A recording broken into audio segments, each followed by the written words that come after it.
Well, one of the first challenges that I've noticed is, and particularly living in America and working with mostly Americans, is that we tend to eat under a state of stress and a state of anxiety. And when I say stress and anxiety, I'm also talking about the physiologic stress response. And when we are eating under the physiologic stress response, we could be eating the healthiest food in the universe, but we won't necessarily be fully digesting and assimilating and calorie burning that food.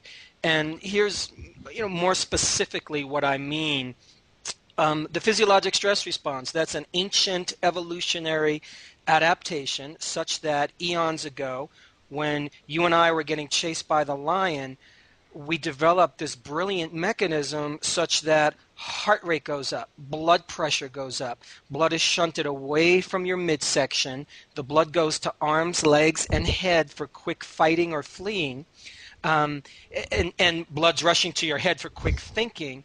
And under those circumstances, digestion completely shuts down in a full-blown stress response, because when the lion's chasing you and you're running or fighting for your life, you don't need to be digesting your breakfast cereal.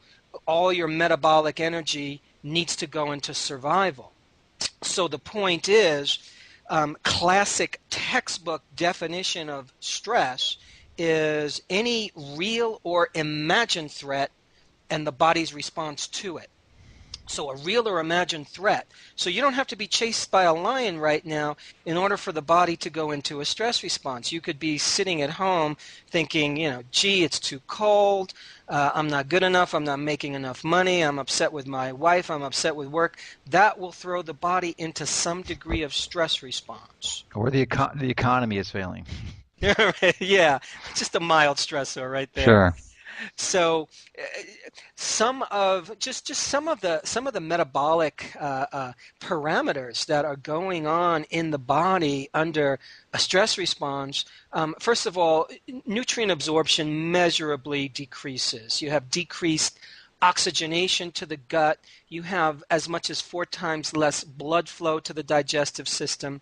Enzymatic output in the gut can decrease by as much as 20,000-fold. It's actually mind-blowing.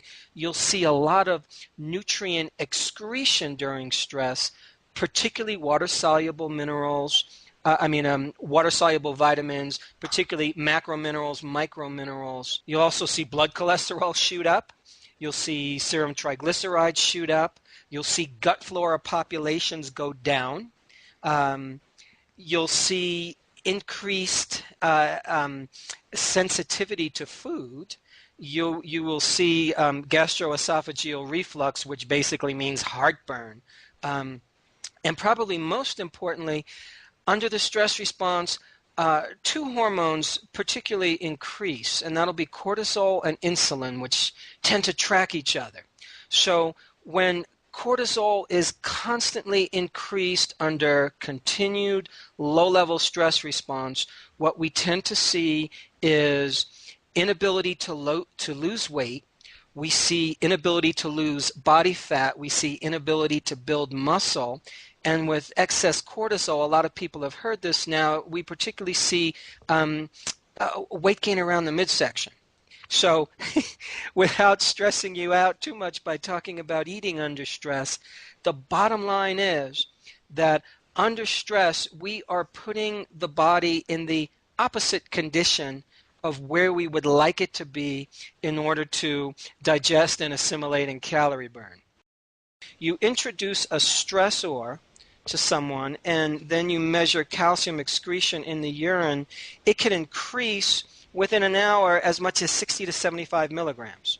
That's a lot. If you start to calculate that over the course of a day, if you start to look at other factors that would cause a person to excrete calcium, which could be alcohol, it could be caffeine, it could be cigarette smoke, it could be excess sugar, it could be excess protein, particularly meat, it could be excess, poor quality carbohydrate.